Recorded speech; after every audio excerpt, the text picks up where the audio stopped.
5단원 할 수 있는 데까지 다 해봅시다. 자, 첫 번째 소화 부분 나오는데요. 소화 들어가기 전에 생물의 구성 단계 먼저 보고 들어가면은, 자, 모든 생물은 다 세포로 이루어져 있죠. 그래서 세포 중에서 비슷한 기능을 하는 애들이 모여서 조직이 되고, 조직들이 모여서 기관이 되고, 기관이 모여서 개체가 되게 되는데, 근데 여기서 동물 세포랑 식물 세포가 조금 다르지? 동물 같은 경우에는 기관들이 모여서 기관계라는 단계를 한 번 더 거치죠. 기관들이 모여서 기관계가 되고, 기관계들이 모여서 개체가 되게 되죠. 얘는 동물한테만 있는 단계. 식물 같은 경우에는 조직들이 모여서 조직계가 되지.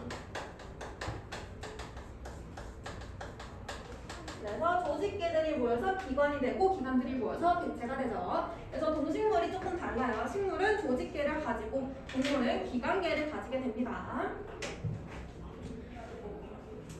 그래서 밑에 설명 보면은 세포는 생물의 몸을 구성하는 기본 단위, 너무 잘 알고 있죠. 조직은 모양과 기능이 비슷한 세포가 모인 단계, 기관은 여러 조직이 모여 고유한 모양과 기능을 갖춘 단계, 기관계가 우리가 할 부분이죠.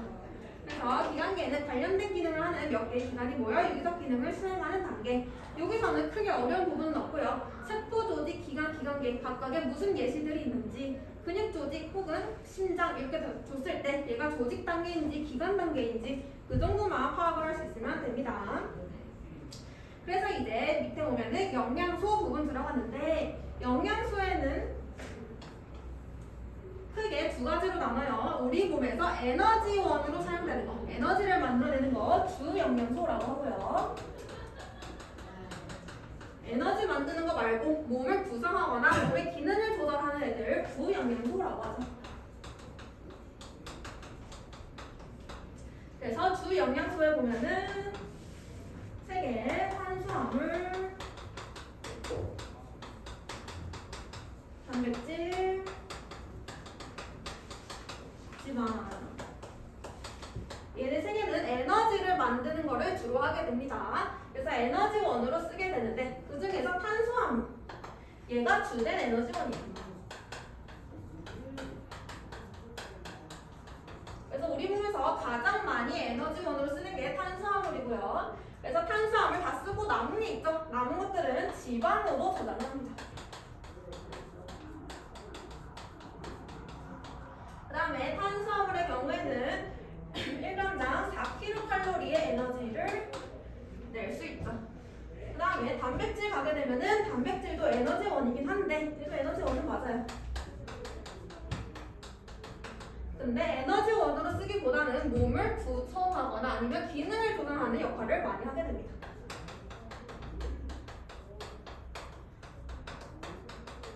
그래서 기능 조절하는 단백질, 대표적인 예시가 효소랑 호르몬.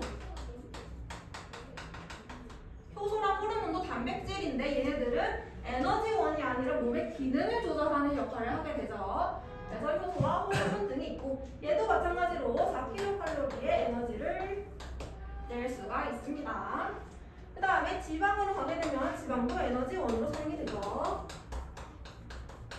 그 다음에 지방은 탄수화물이랑 단백질과 달리 얘는 9kcal의 에너지를 낼 수 있어요. 그래서 지방, 똑같은 양의 지방을 태우려면 더 많은 열량을 우리가 소모해야지 지방을 태울 수가 있는 겁니다. 그래서 이렇게 세 가지로 구분을 하는데, 탄수화물을 우리가 제일 많이 먹죠. 음식으로 많이 섭취하는데, 대신에 얘는 몸을 구성하는 데는 역할을 잘 안 해요. 몸의 구성 비율이 굉장히 낮습니다. 그 이유가 에너지원으로 다 사용돼서 없어지기 때문에, 에너지원으로 많이 사용하니까 몸을 구성하는 비율은 굉장히 낮다, 이렇게 보면 되고, 그 다음에 청소년기의 학생들에게는 단백질이 엄청 중요합니다. 단백질 같은 경우에는 몸을 구성하고 기능 조절을 같이 하기 때문에 청소년기 성장을 위해서 단백질을 많이 섭취해야 된다, 그런 것들이 있고요. 그리고 책에 보면은 각각의 예시 나와 있죠. 탄수화물은 뭐 감자, 빵, 밥 이런 것도 있고, 단백질은 생선, 달걀, 두부, 콩, 이런 것들은 기본적으로 알고 있어야 되죠. 지방은 땅콩, 깨, 참기름, 버터 등등이 있다. 그 다음에 얘네들을 이루고 있는 원소를 보면은 원소로 탄수화물, 단백질, 지방 전부 다 공통적으로 탄소, 수소, 산소를 가지고 있어요. 공통적으로 탄소, 수소, 산소는 셋 다 가지고 있는데 단백질만 한번 보면은 단백질은 여기에 플러스 질소를 가지고 있습니다. 탄소, 수소, 산소는 셋 다 공통적으로 가지는 요소고요. 단백질만 질소를 추가적으로 가진다. 그래서 얘네들은 나중에 노폐물 할 때 한 번 더 언급을 할 겁니다. 그래서 주 영양소 3개 기억해 주시고요. 뒤로 넘어가게 되면은 12페이지 부영양소 나와 있어요. 3가지. 무기염류, 바이타민, 물. 얘네들은 에너지원으로는 사용하지 않고 보통은 몸을 구성하거나 몸의 기능을 조절하는 데 많이 사용된다. 그래서 무기염류 같은 경우에는 보면은 뼈, 이, 혈액 이런 것들 몸 구성하죠. 그리고 얘도 기능 조절을 하게 됩니다. 그리고 바이타민 같은 경우에도 얘는 몸을 구성하기보다는 기능 조절을 주로 하죠. 그래서 바이타민에는 여러 가지 종류가 있죠. 뭐 A, B, C, D, E, K 여러 가지 종류가 있는데 각각의 바이타민들이 역할이 정해져 있습니다. 그래서 얘네들은 굉장히 적은 양으로 기능을 조절할 수 있고, 그래서 얘네들은 적은 양이기 때문에 보통은 많이 부족하진 않아요. 근데 만약 부족하게 됐다 그러면 결핍증이 생깁니다. 어떤 바이타민 부족하다 그러면은 결핍증이 생길 수 있고요. 많은 거는 상관이 없어. 많으면은 그냥 오줌으로 나머지 배설되기 때문에 많은 건 상관이 없고 대신에 부족하면은 결핍증이 생길 수 있습니다. 그래서 바이타민 같은 경우에는 A, D, E, K, C, D, 이렇게 주로 구분을 하고요. A, D, E, K 얘네들은 지용성, 얘네들은 기름에 녹는 바이타민 종류, C랑 B1은 수용성입니다. 그래서 얘네들은 물에 녹는 거 두 개 구분을 해서 기억을 하세요. 나중에 소화할 때 구분해야 돼서. 그래서 A, D, E, K는 지용성, C, B1은 수용성. 그 다음에 결핍증. 결핍증 보면은 결핍증 그림으로 기억할 수 있습니다.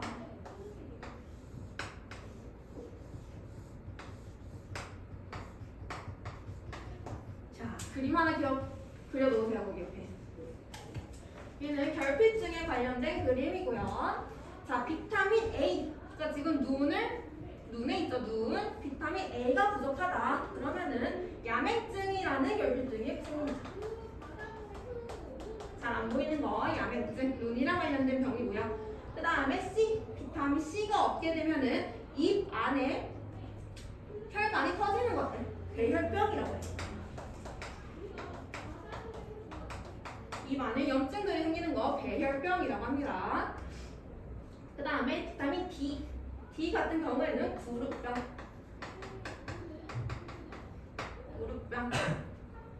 척추가 휘거나 이런 것들 구루병. 그 다음에 비타민 B1 같은 경우에는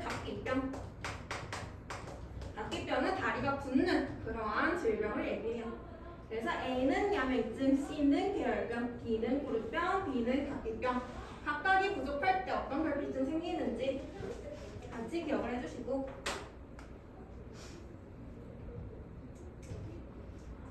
그 다음에 물 같은 경우에는 물은 몸의 구성성분 중에 가장 많은 구성성분이죠. 그래서 우리 몸의 거의 60%에서 70%는 전부 다 물로 이루어져 있다라고 알면 되고, 그 다음에 물 같은 경우에는 비열이 크다라고 표현하는데 온도 변화가 잘 안 돼요.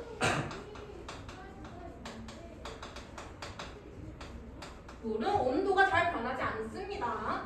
그래서 우리 몸을 구성하는 이유가 체온을 유지하기 위해서. 우리 몸의 온도는 36.5도로 일정하죠. 그 이유가 물이 많기 때문이에요. 물이 많아서 온도가 잘 안 변하고요. 물은 체온 유지 역할을 한다. 그 다음에 플러스 얘는 노폐물이나 영양소들을 운반하는 역할을 한다.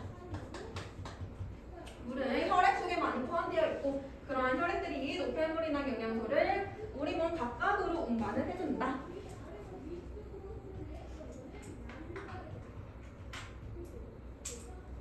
그래서 주영양소랑 부영양소 각각의 특징들 봤고요.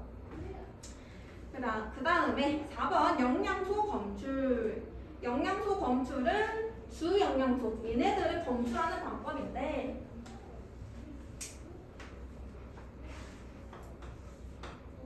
첫 번째 반응 보면은 아이오디나 반응.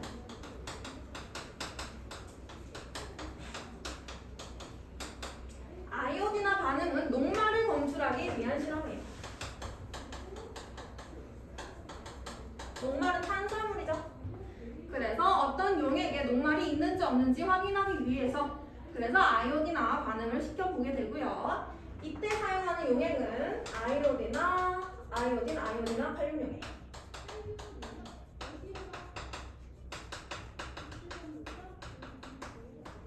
용액을 사용하게 되고 이 용액을 거기에 떨어뜨려 봤어. 그러면은 색깔 변화가 나타나게 되면은 녹말이 있다라고 표현을 합니다. 이때 색깔은 청藍색.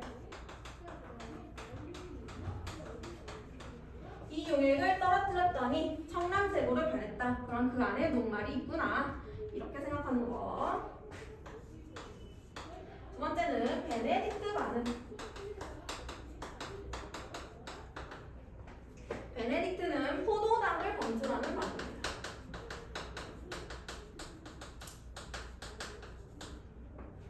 포도당 같은 경우에는 소화를 하면 알게 되겠지만 녹말이 계속 쪼개져서 녹말을 가장 작은 단위로 쪼개면은 포도당이 나오게 돼요.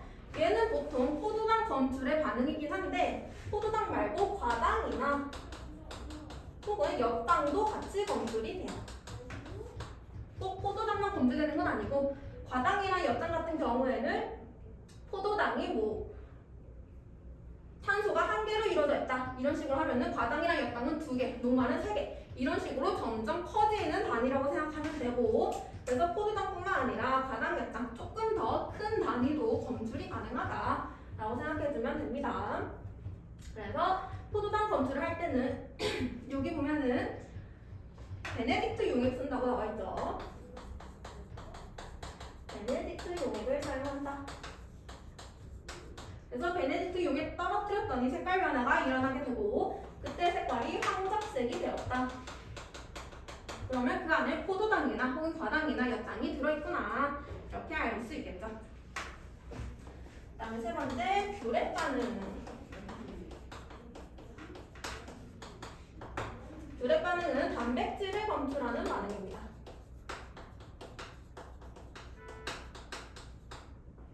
그리고 이 반응에서는 용액이 조금 어려워요. 5% 수산나트륨 용액이랑 플러스 1% 황산구리 수용액. 이 용액을 사용하게 되고요. 이 용액 떨어뜨렸더니 색깔 변화가 보라색으로 변했다. 그럼 그 안에 단백질이 있구나 생각하면 되겠죠. 마지막 수단3. 수단3 반응이 있고요. 수단3 반응은 지방 검출. 이때 사용하는 용액 수단3.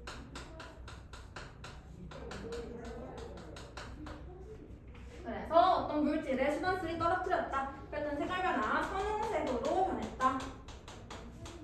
그럼 그 안에 지방이 있구나. 그래서 넷다 원리는 똑같은데 각각의 반응에서 무슨 영양소를 검출할 수 있는지 당연히 기억해야 되고 이때 무슨 용액 사용하는지 당연히 기억해야겠죠. 그 다음에 색깔 변화도 청藍색, 황적색, 보라색, 선홍색.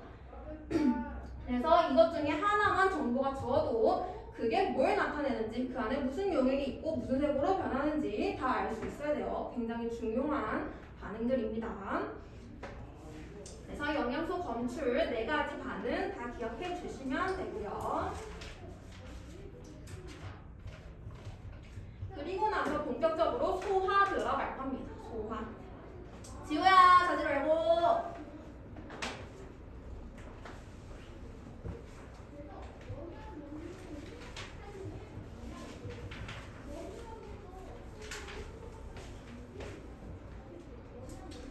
자, 우리는 소화, 순환, 호흡 해서 4가지를 전부 다 할 거고요. 그 중에 첫 번째 소화를 해보면은,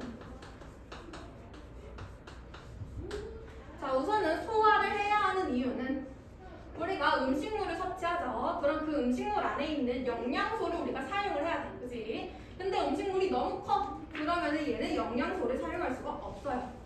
너무 크기가 크기 때문에. 그래서 영양소를 흡수하기 위해서는 물질을 작게 자르는 그런 단계가 필요하게 되고요. 그게 바로 소화라는 거죠. 그 과정이 바로 소화다. 그래서 소화는 각각의 영양소를 잘 흡수하기 위해서 음식물을 분해하는 거라고 생각하면 돼요.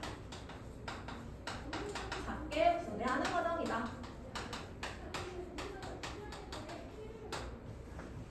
그래서 여기서는 우리 아까 했던 주 영양소 있죠? 에너지원으로 쓰이는 거. 탄수화물, 단백질, 지방. 그거 3가지들이 어떻게 소화되는지 볼 건데 우리가 집중해서 봐야 되는 건 각 영양소들이 소화가 일어날 때 소화되는 장소, 어디서 어떤 영양소가 소화되는지, 입에서는 뭐가 소화되고 위에서는 뭐가 소화되고 소장에서는 뭐가 소화되고 그러한 장소 기억해야 되고, 그 다음에 소화를 시킬 때 소화를 시켜주는 소화 효소가 있어요. 그래서 어떤 소화 효소가 작용을 하는지 그거에 초점을 맞출 겁니다. 자, 지금 보면은 소화는 소화계에 의해서 일어나게 되고요. 소화계 안에는 무슨 기관이 있는지 보면은 처음에 입으로 음식물을 넣죠. 그럼 얘가 식도를 통해서 넘어갈 거고 위로 가겠죠. 위에서 소화 또 일어난 다음에 소장으로 갈 거고요. 그 다음에 대장으로 가게 될 거고, 얘네 말고도 음식물이 이동하지는 않는 장소지만 도와주는 애들이 있어요. 간, 쓸개, 이자. 간, 쓸개, 이자에는 각각 영양소가 가지는 않아. 간으로 가거나 쓸개로 가거나 그러진 않아요. 근데 얘네 3개는 소화할 때 도와주는 역할을 하는 기관들이다. 그래서 소화계에 같이 포함을 시켜놓습니다. 그래서 소화를 볼 건데 당연히 과정을 보면은 입으로 들어갔다가 식도를 통해서 위로 갔다가 그 다음에 소장으로 가서 흡수가 되고 흡수되고 나머지들은 대장을 통해서 몸 밖으로 나가게 되죠. 음식물들의 이동 과정 별로 안 어렵죠? 그냥 우리 몸 생각하면 되니까.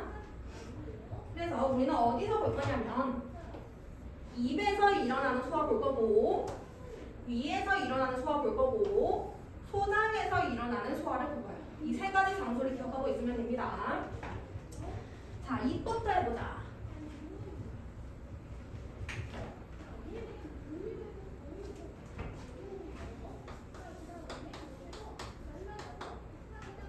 자, 처음에 음식물이 입으로 들어왔다. 그러면은 음식물이 소화되는데 입으로 치아로 음식물을 씹죠?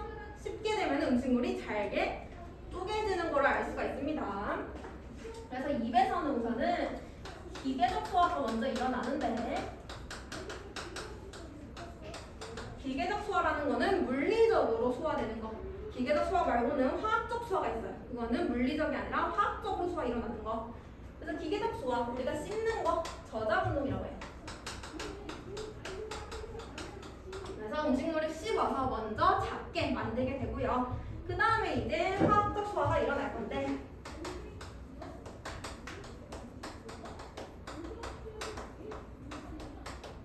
입에서 소화되는 거는 녹말. 녹말은 탄수화물이죠. 탄수화물. 녹말. 녹말을 분해시켜서 엿당으로 만듭니다. 녹말을 분해시켜서 엿당으로 만들고 이때 쓰이는 소화효소 아밀레이스. 아밀레이스 뭐예요? 침이 아밀레이스죠. 그래서 아밀레이스가 녹말에 작용하게 되면은 엿당으로 변하게 돼서 한번 분해가 되게 됩니다. 그래서 입에서는 녹말만 분해가 돼. 다른 건 분해 안 되고 녹말만 분해가 되고요. 이때 소화효소 아밀레이스밖에 없어요.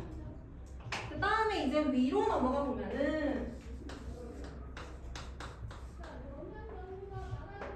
위로 넘어가게 되면은 이때 기계적 소화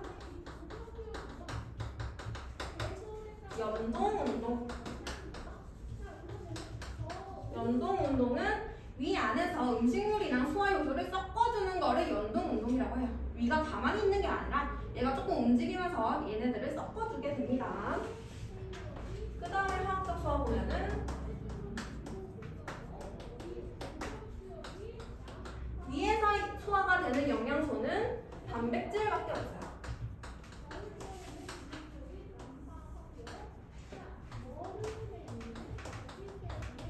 그래서 단백질을 분해시켜서 단백질의 최종적인 산물은 아니고요. 중간 산물 정도. 아직 이거를 지칭하는 용어가 없어요. 그래서 그냥 중간 산물이라고 얘기를 하고요.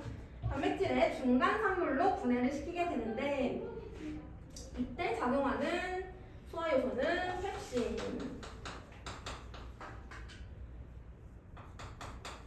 펩신은 위에서 분비가 돼서 위에서 작용을 하게 되고 그래서 이때는 단백질이 소화될 거고 단백질은 펩신에 의해서 소화가 될 거다. 얘는 소화효소. 근데 펩신이 혼자 작용을 할 수 있는 건 아니에요. 펩신이 작용하려면 먼저 얘는 산성 상태에서만 작용을 할 수 있어요. 아밀레이스 같은 경우에는 우리 잎은 중성이죠. 중성. 산성도 염기성도 아닌 중성이라서 얘는 중성에서 작용하는 건데 펩신은 산성 상태에서만 작용할 수 있는 소화효소예요. 그래서 위를 산성 상태로 만들어주는 게 있어. 염산, HCl. 그래서 펩신이랑 HCl이 같이 분비가 됩니다. 그러면은 염산이 먼저 위를 산성으로 만들고 그리고 나서 이제 펩신이 작용을 하는 거예요. 근데 여기서 염산은 소화효소는 아닙니다. 소화효소라고 얘기하진 않아요. 소화효소는 펩신만 소화효소고 염산은 펩신을 도와주는 아이다. 이 정도만 생각해주면 됩니다. 그래서 펩신, 염산 같이 분비가 된다. 이렇게 생각해주면 됩니다. 여기까지 괜찮아요? 그 다음에 14페이지 넘어가 볼게요. 14페이지 넘어가면은 소장에서의 소화가 나오는데 소장에서는 엄청 많은 일들이 일어나기 때문에 정신을 차리고 와야 돼요. 자, 입이랑 위에서는 각각 하나씩만 소화가 됐어요. 그죠? 근데 세 번째 소장으로 오게 되면 여기서는 세 가지의 영양소가 전부 다 분해가 될 거고요. 첫 번째는 이자액에 의해서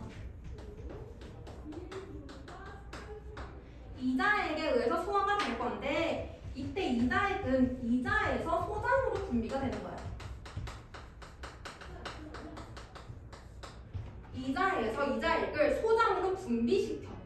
그러면은 소화가 일어나는 장소는 결국 어디야? 소장이겠죠? 이자액을 소장으로 분비시킨 거니까 소장에서 소화가 일어나는 거지 이자에서 소화가 일어나는 거라고 하면 안 돼요. 알겠죠? 이자는 이자액을 분비할 뿐이죠. 여기서 소화가 일어나는 장소라고 하면 안 됩니다. 그래서 이자액을 분비하게 되는데 이자액 안에는 세 가지의 소화효소가 있고요. 첫 번째 아밀레이스,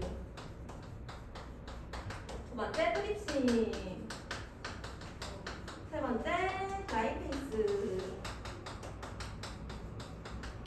세 가지의 소화효소가 다 들어있다. 그래서 아밀레이스 같은 경우에는 아까 나왔던 소화효소지. 얘는 녹말을 엿당으로 분해하는 소화효소. 그 다음에 트립신은 아까 했던 거 펩신이랑 비슷한 작용을 합니다.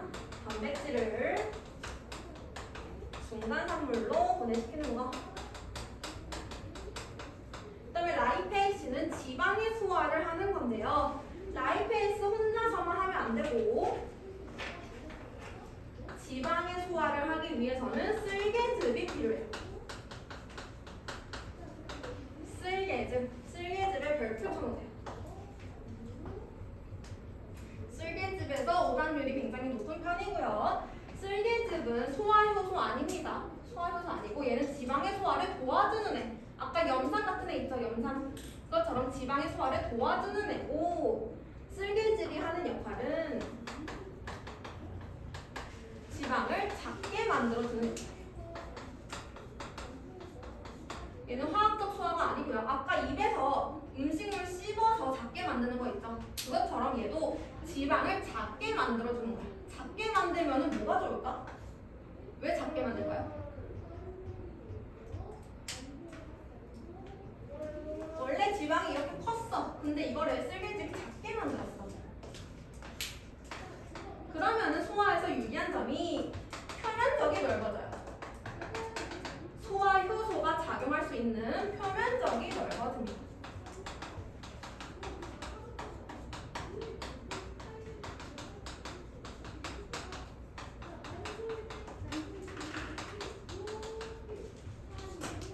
그래서 소화 효소가 보다 더 빨리, 더 많이 작용할 수 있도록 해주는 역할이 쓸개즙이고요. 자, 쓸개즙은 앞에 쓸개라는 게 붙어서 얘는 쓸개에서 만들어져서 소장으로 분비가 되는구나 이렇게 오해하는 친구들이 많지만 사실상 쓸개즙이 생성되는 곳은 간입니다. 쓸개즙은 간에서 만들어져요.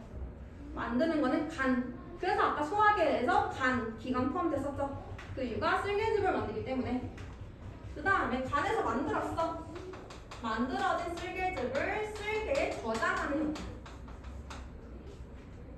만들어진 쓸개즙은 쓸개에 저장합니다. 그래서 쓸개즙이라고 이름을 붙여준 거예요. 쓸개는 저장만 한다. 그리고 나서 이제 쓸개에서 분비를 하겠죠. 쓸개에서 소장으로 분비가 됩니다. 그럼 얘도 마찬가지로 아까 이자리처럼 결국에는 분비가 소장으로 되는 거지. 그럼 소장에서 소화가 일어나는 거죠. 간이나 쓸개에서는 영양소의 직접적인 소화는 안 일어나요. 여기는 영양소 이동하지 않습니다. 그래서 간이랑 쓸개는 그냥 쓸개즙 만들어서 분비하는 역할, 여기서 소화가 일어나는 건 아니고요. 그래서 쓸개즙이 작용을 해서 지방들이 작게 만들어졌어. 그럼 이제 라이페이스가 작용할 수 있고요. 지방이 분해되게 되면은 지방산과 모노글리세리드로 분해가 됩니다.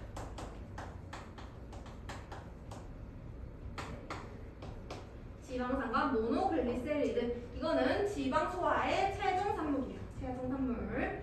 자, 지방산과 모노글리세리드가 뭐냐면 이거는 기억할 필요 없어. 그냥 이해를 돕기 위해서. 자, 지방들은 형태가 각각 다양하지만 보통 이렇게 생겨 있어요. 그래서 얘가 글리세롤이고요. 안에 가지처럼 되어 있는 게 지방산이야. 그래서 여기서 소화효소 작용하지. 그럼 지방산과 글리세롤을 끊어주는 겁니다. 근데 전부 다 끊어지진 않고요. 글리세롤에 지방산 하나가 붙어 있는 거랑 그리고 나머지 지방산이 끊어져. 그래서 얘네들이 지방산. 이 지방산 하나 붙여져 있는 거를 모노글리세리드라고 불러요. 모노라는 거는 1을 뜻해요. 1. 그래서 지방산이 하나 붙어 있는 글리세리드, 모노글리세리드라고 얘기를 합니다. 그래서 지방을 지방산과 모노글리세리드로 분해를 하게 됩니다. 그래서 이자에게 의해서 지방은 최종적으로 분해가 다 끝나요. 근데 아직 녹말이랑 단백질은 최종적으로 분해가 다 안 되어 있습니다. 얘들을 한 번 더 분해를 시켜줄 건데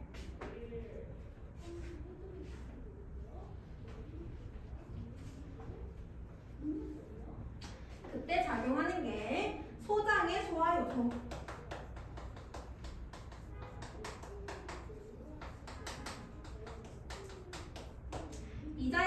이자에서 만들어지는 소화효소, 소장의 소화효소는 소장에서 만들어지는 소화효소 두 개 다릅니다. 그래서 소장의 소화효소로는 탄수화물 소화효소,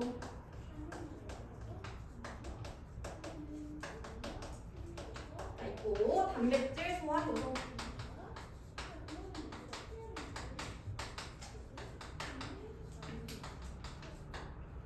여기에 마음대로 탄수화물 소화효소에 아밀레이스 넣으면 안 돼요. 알겠죠? 소장의 소화효소 안에는 탄수화물 소화효소라는 소화효소가 단백질 소화효소라는 소화효소가 들어있는 거야. 이거 자체가 이름이에요. 알겠죠? 다른 거 넣으면 안 돼. 그래서 탄수화물 소화효소, 아까 녹말을 엿당으로 바꿨죠. 아밀레이스가. 이 엿당을 최종 산물인 포도당으로 만들어줘요. 포도당. 그래서 포도당 되면은 얘는 최종적으로 소화가 다 된 거. 탄수화물의 최종 산물. 그 다음에 단백질 소화효소는 중간 산물을 아미노산으로 만들어줍니다. 아미노산. 얘도 단백질 소화의 최종 산물. 그래서 단백질의 가장 작은 단위 아미노산, 녹말의 가장 작은 단위 포도당. 이렇게 생각하면 되겠죠.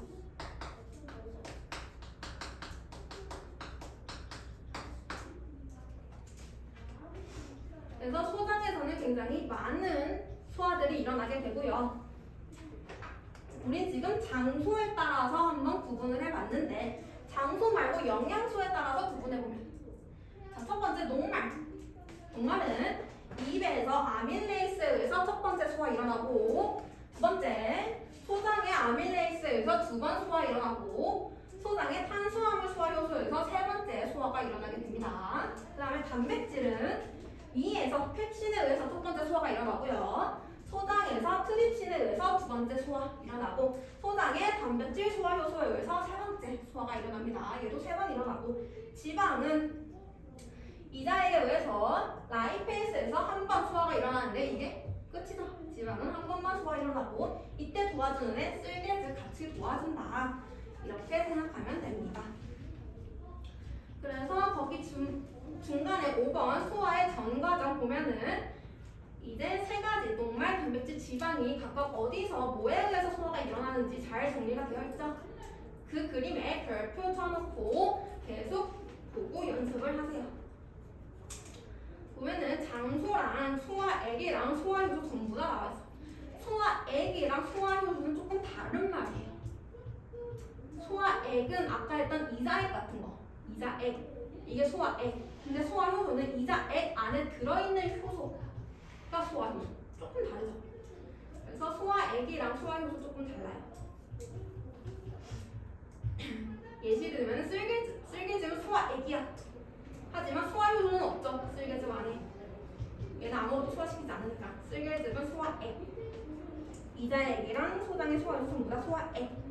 그 안에 소화효소가 따로 들어있는 거라고 생각하면 됩니다.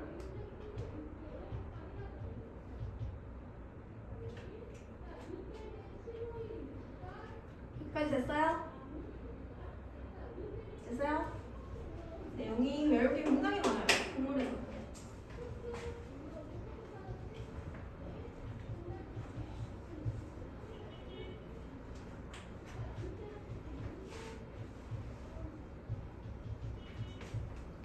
그래서 지금 여러 가지 과정을 다 거쳐서 세 가지의 영양소를 가장 작은 단위로 다 쪼갰어. 그지? 다 분해를 했습니다. 그 다음에 소화를 시키고 나서 흡수를 할 거야. 포도당이랑 아미노산이랑 지방산 모노글리세리드 다 만들어졌죠. 이거를 우리 몸 안으로 흡수를 할 겁니다. 흡수는 소장에서 일어나요. 소장에서 일어나게 되고, 지금 밑에 6번 아래 그림 보면요, 소장 그림 나와 있어요.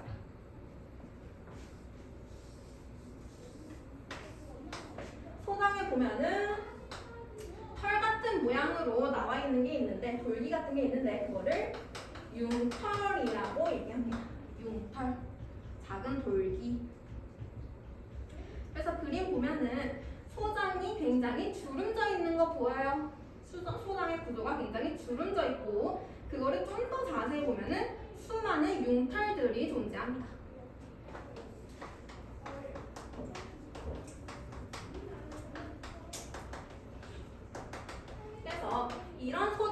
구조가 가져오는 장점은요.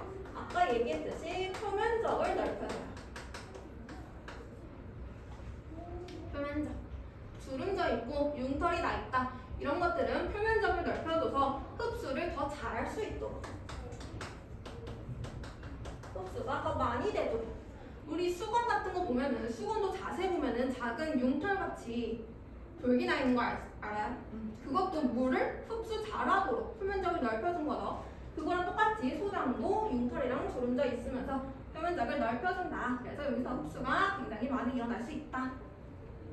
그럼 구조 한 번씩 보고 그 다음에 이제 융털을 조금 자세히 봅시다.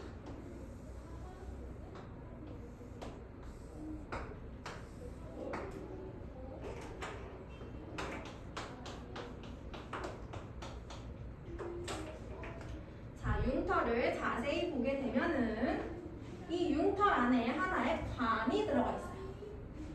이 관을 암주관이라고 하죠. 융털 안에 관이 하나 있는데 얘를 암주관이라고 한다. 그 다음에 이 암주관들은 모세혈관으로 감싸져 있습니다.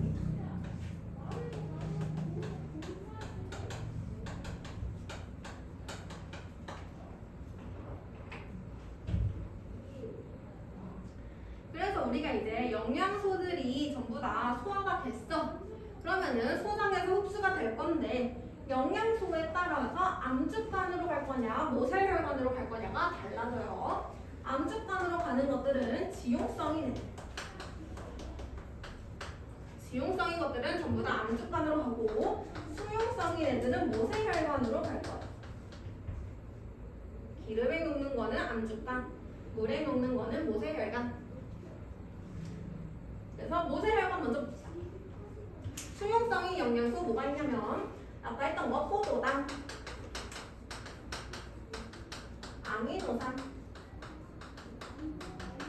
얘네 두 개 수용성. 그 다음에 무기염류도 전부 다 수용성. 얘네들은 모세혈관으로 가요. 그 다음에 수용성 바이타민 뭐 있었죠?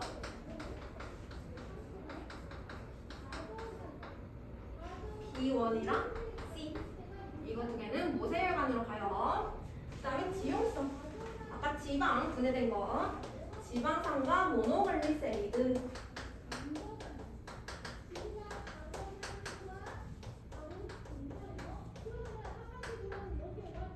그 다음에 지용성 바이타민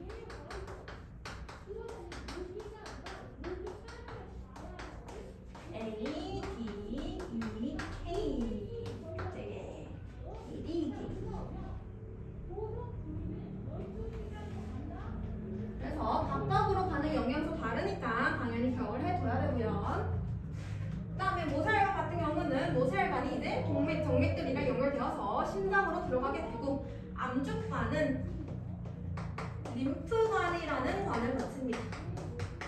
암주관으로 흡수가 되었어. 그 다음에 그 아이들이 림프관을 통해서 심장으로 간다. 이렇게 생각해주면 되고 림프관이 나왔다. 그럼 걔네들은 전부 다 지용성 영양소들 얘기하는 겁니다. 그래서 소장에서 대부분의 영양소 흡수가 일어나게 되고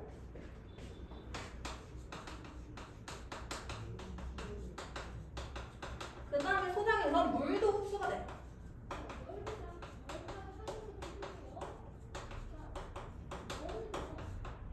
보통 물 흡수하는 거를 잘 얘기를 안 해요. 너무 당연한 거라서. 근데 이제 대장으로 가게 되면은 대장의 주 역할은 물을 흡수하는 거야.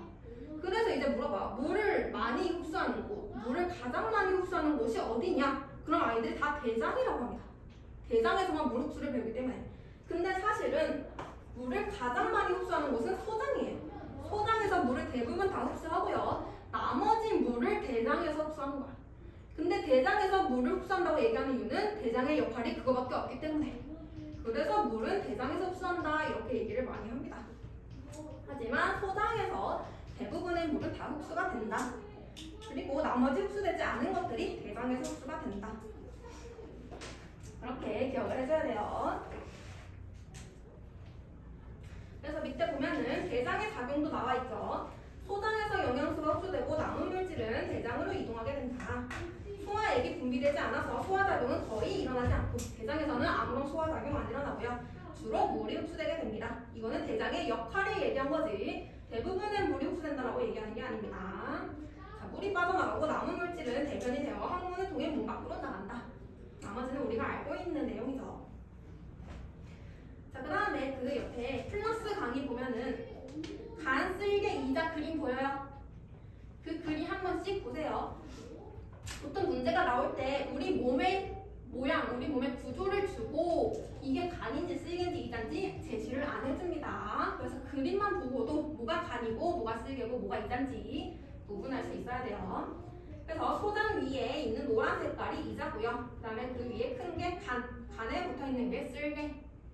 구조 보고요. 한번 여기까지가 소화의 내용이었습니다.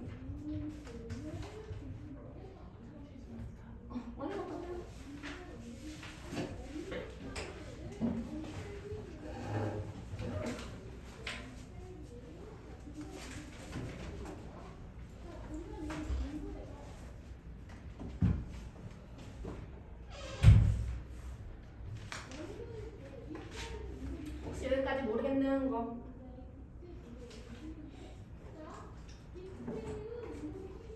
알겠어?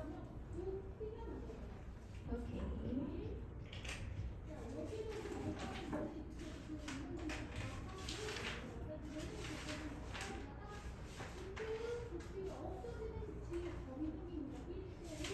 그러면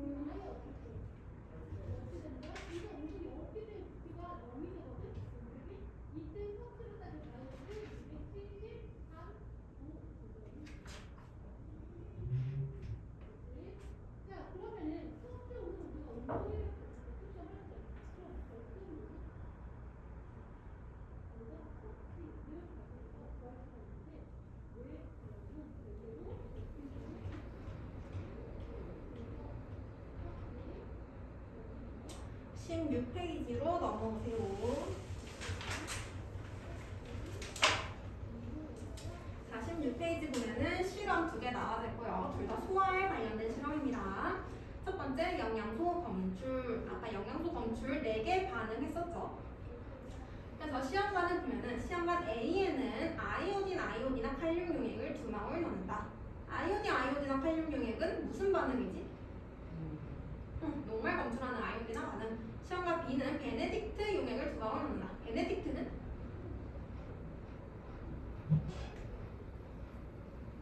지금 16페이지 하고 있습니다. 베네딕트는 포도당 검출하는 반응이죠. 베네딕트 반응. 시험관 C에는 5% 수산 나트륨 수용액이랑 1% 황산구리 수용액을 넣는다. 얘네는 물의 반응이죠. 물의 단백질 검출하는 거. 그 다음에 수단3 용액을 넣는다. 수단3는 지방을 검출하는 반응이죠. 그래서 각각의 시험관 A, B, C, D에 다른 용액들을 넣었고요. 거기에 쌀 음료수를 넣었대요.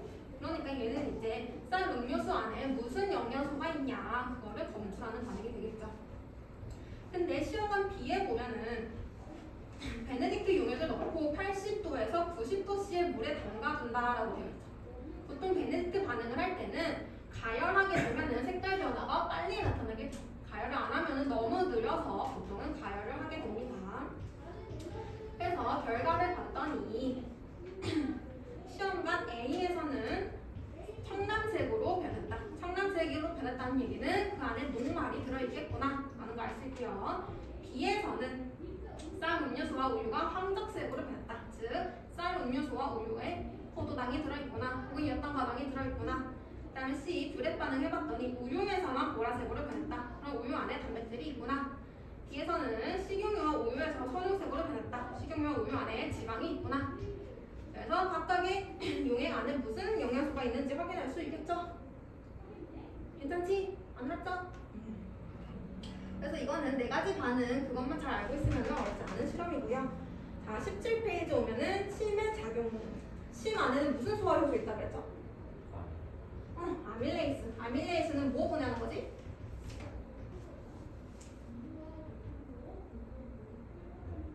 녹말 보내는 거. 녹말이 엿당으로 보내는 거죠. 과정을 보면은 1번 혀 밑에 거즈를 넣어 침을 충분히 적시고 침에 적신 거즈를 증류수에 헹구어 침 용액을 만든다. 시험 시험관 A에는 묽은 녹말용액과 증류수를, 시험관 B에는 묽은 녹말용액과 침유액을 넣고 35도씨에서 40도씨의 물에 담가준다. 자, 여기서 35도씨에서 40도씨의 물에 담그는 이유는 뭘까요? 그렇죠. 여기서는 소화 효소가 작용을 해야 되니까 소화 효소는 체온의 온도 정도에서 작용을 합니다. 그래서 체온이랑 비슷한 온도를 유지해 주는 겁니다. 다음에 페트리 접시에 시험관 A, B의 용액을 떨어뜨리고 아이오딘이나 칼륨 용액을 떨어뜨린 다음 색깔 변화를 관찰한다. 그 다음에 시험관 A, B 용액에 베네딕트 용액을 넣고 80도에서 90도씨의 물에 담근 다음 색깔 변화를 관찰한다.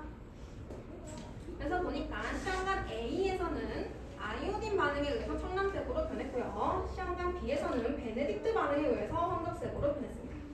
그럼 시험관 A에는 녹말이 있고 시험관 B에는 포도당이나 엿당이나 과당이 있겠구나 라는 걸 알 수 있죠. 그러면은 시험관 A와 B가 결과가 다르게 나온 이유는 뭐예요?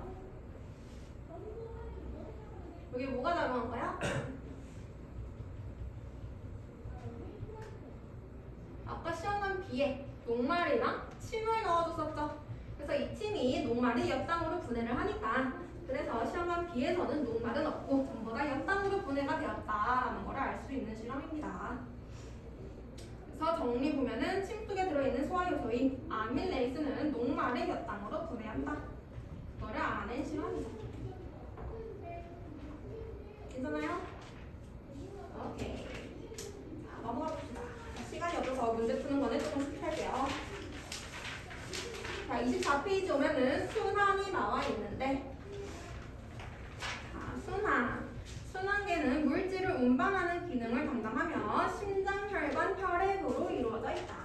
순환에 대해서 해볼 겁니다.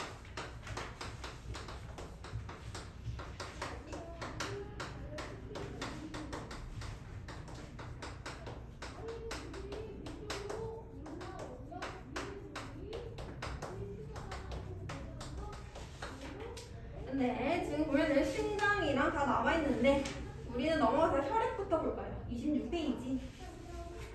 혈액까지만 보고 보십시다. 자, 혈액을 먼저 볼 건데요.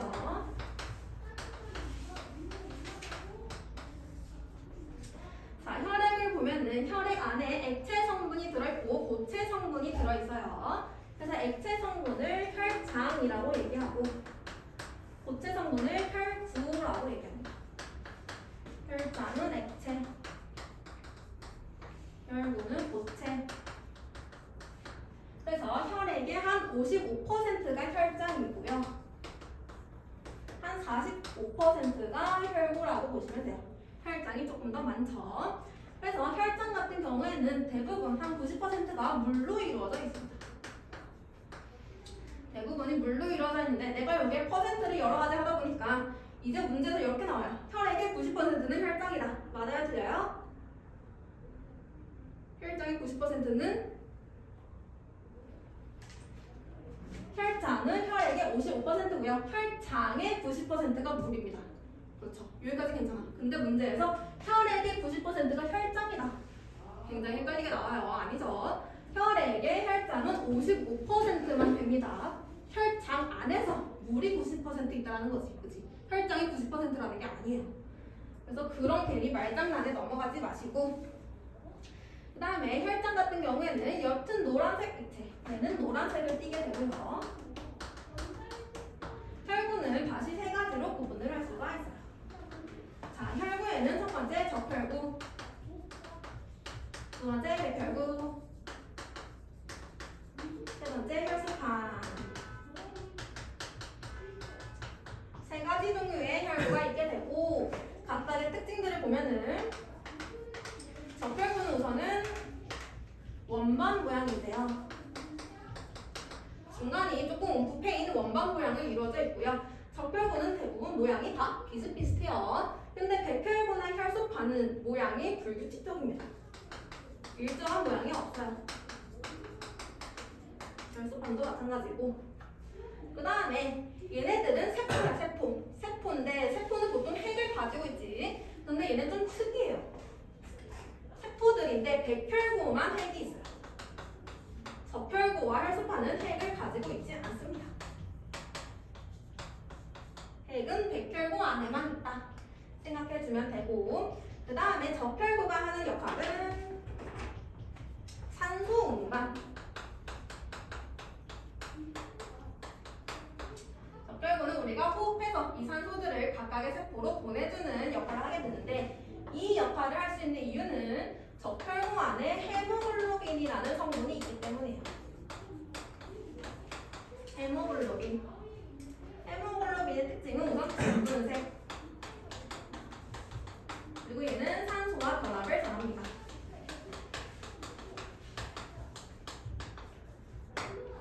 그래서 적혈구는 엄청나는 헤모글로빈을 가지고 있어요. 헤모글로빈 때문에 붉은색으로 적혈구가 보이는 거고, 헤모글로빈 때문에 산소를 운반할 수 있는 겁니다.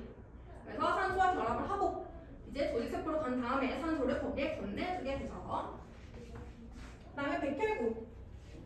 백혈구는 식균작용. 이거는 우리 몸 안에서 이제 방어작용을 할 때, 면역 반응을 일어날 때 식균, 세균을 잡아먹는 작용이라고 합니다. 식균, 먹을 식, 세균을 잡아먹는 작용. 그래서 백혈구 같은 경우에는 세균이 들어갔다 그러면 그 세균을 잡아먹어서 없애는 그런 작용을 하게 됩니다. 따라서 얘는 만약에 세균에 감염이 됐어. 세균이 많이 들어갔네. 백혈구가 역할을 많이 해야 되죠. 그래서 감염이 되게 되면은 백혈구 수가 늘어나요. 그래서 우리가 이제 아파서 병원에 갔어. 거기서 이제 피검사를 하지. 피검사 했는데 백혈구의 수가 정상보다 엄청 많다. 그러면 아, 이 사람 안에 뭔가 세균이 들어가 있구나, 염증이 있구나, 그거를 알 수가 있습니다. 그래서 감염이 되면은 백혈구의 수가 늘어난다. 알고 있으면 되고, 혈소판은 혈액 응고작용을 해요. 응고라는 거는 액체를 고체로 만드는 거를 응고라고 얘기하죠. 그래서 우리가 혈에 상처가 났어요. 그러면은 이제 피가 나지. 근데 그 피가 계속 나면은 안 되겠죠. 우리 몸에 혈액 부족해지니까. 그래서 그 피를 멈출 수 있도록 응고를 시켜버립니다. 더 이상 피가 안 나도록. 그래서 혈소판이 피 나는 거를 멈춰주게 한다. 이렇게 이해하면 되고요. 각각의 특징들 봐둬야 되고, 그 다음에 얘네들을 크기에 따라서 비교해보면은 가장 큰 거는 백혈구, 그 다음이 적혈구, 그 다음이 혈소판. 크기에 따라서 구분한 거, 백혈구가 가장 크고, 그 다음에 적혈구, 제일 작은 게 혈소판. 그 다음에 우리 몸 안에 있는 수, 개수에 따라서 구분해보면요, 적혈구가 가장 많고, 그 다음에 혈소판, 그 다음에 백혈구는 가장 적어요. 크기랑 수를 비교해보면은 두 개가 다르지? 그러니까 지금 비교하는 게 크기를 비교하고 있냐, 개수를 비교하고 있냐에 따라서 두 개를 구분해서 알아둬야 돼요. 그러니까 다르니까. 그래서 지금 그 혈액의 구성이랑 혈액의 기능 같이 봤고요. 플러스 강의에 보면은 2번 고산지대에 사는 사람의 적혈구수. 고산지대, 산의 높은 곳에 사는 사람들은 적혈구수가 보통 사람들이랑 조금 다른데, 높은 곳으로 올라가게 되면은 공기의 양 자체가 줄어들게 됩니다. 그래서 자연스럽게 산소의 양이 부족해요. 그냥 밑에 사는 것보다 위에 올라가면은 산소가 너무 없어. 그럼 나는 산소를 더 최대한 많이 흡수를 할 겁니다.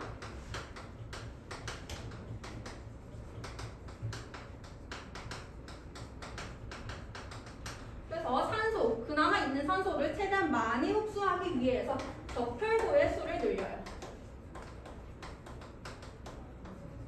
아까 적혈구는 산소 운반을 한다고 그랬죠? 그래서 적혈구의 수를 늘려서 헤모글로빈의 수를 늘려. 그러면은 산소와 결합을 더 많이 하겠지. 그래서 산소를 최대한 많이 사용하기 위해서 고산지대는 사람들의 적혈구 수가 많다. 이거는 산소를 효율적으로 이용하기 위해서다. 이렇게 구분해주면 됩니다. 그 다음에 28페이지 가볼게요.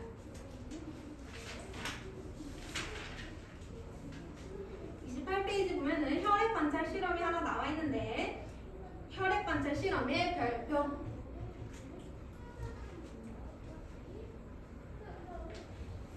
충분히 시험에 나올 수 있는 실험이에요. 자, 첫 번째, 손가락 끝을 소독한 다음에 찌르기로 찔러 받침유리 위에 혈액을 떨어뜨린다. 혈액에 생리식용유를 떨어뜨려서 희석한다. 3번, 다른 받침유리를 혈액 가장자리에 비스듬히 대고 밀어서 혈액을 얇게 편다. 혈액을 얇게 펼 건데 이때 미는 방향은 혈액에 있는 반대 방향으로 반드시 밀어야 된다. 거기 적혀있죠? 혈액을 미는 방향, 혈액이 있는 반대 방향으로 밀어야 된다. 무조건 반대 방향. 그 이유는 혈구가 터지지 않게 하기 위해서입니다.